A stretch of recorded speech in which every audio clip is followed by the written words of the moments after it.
I want to talk a little bit more about Goliath. Bill Foster first came onto the scene in 1966 in Avengers issue 32. As a lab assistant and research partner to Dr. Henry Pym, Hank had discovered a formula that he dubbed the Pym Particle, which allows those exposed to it to alter their size and mass. During this time, he had become stuck in his giant man state. It was actually Bill Foster who solved the issue with the growth formula and helped Hank return to his original size. Later, Foster was transferred within Stark Industries to their new location in LA.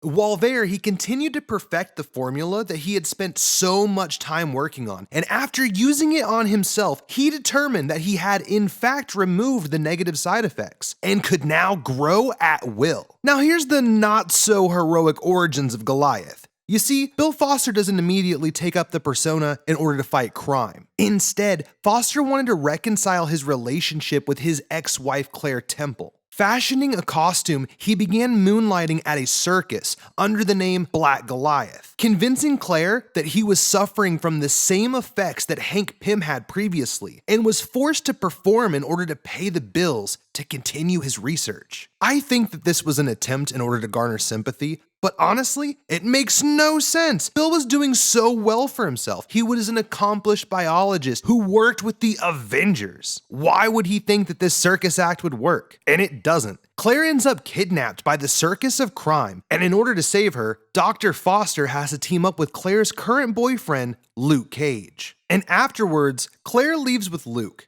and Bill takes a long, hard look at what he chose to do with his new abilities. He was ashamed. He didn't feel right going out as a hero after that. But some encouraging words from his old friend Hank helped him overcome that and reclaim some honor fighting Atom Smasher, Warhawk, and Vulcan to name a few. And at some point in the late 70s, Bill began working at Project Pegasus, which is an alternate energy project. Several individuals have worked on Project Pegasus, including Ben Grimm the Thing and my man Wendell Vaughn. And it was actually Ben Grimm who asked Foster about the name. First of all, the original Goliath was a villain, a criminal. And secondly, they can tell he's black. It's kind of like calling him the Rocky Thing. Honestly, this scene was really well done in Falcon and Winter Soldier. I don't know. My daddy told me it's Black Falcon.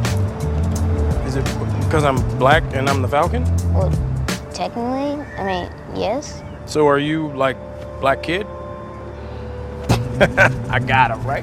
And as the Rocky Thing points out, he could just call himself Giant Man without changing his costume, since Hank had already moved on to a new moniker by then. And for more on Hank and his personality issues, check out my 2 cents on Hank Pym. With Pym's blessing, Foster continues his crime fighting as Giant Man, and I personally thought this was really cool. Foster had saved Pym from the Giant Man condition and improved upon it, and in a way, I think he had earned that title. And sadly, this time was short-lived. Bill retires after nearly dying from radiation poisoning that he acquired during his fight with the Atom Smasher. Instead, Dr. Bill Foster remained useful as a biologist working at the Center for Disease Control. That was until just prior to the Civil War. Foster once again took up the name Goliath to stand up for what he believed in, to stand up against Tony Stark and his plans for the future, principles that he was willing to die for.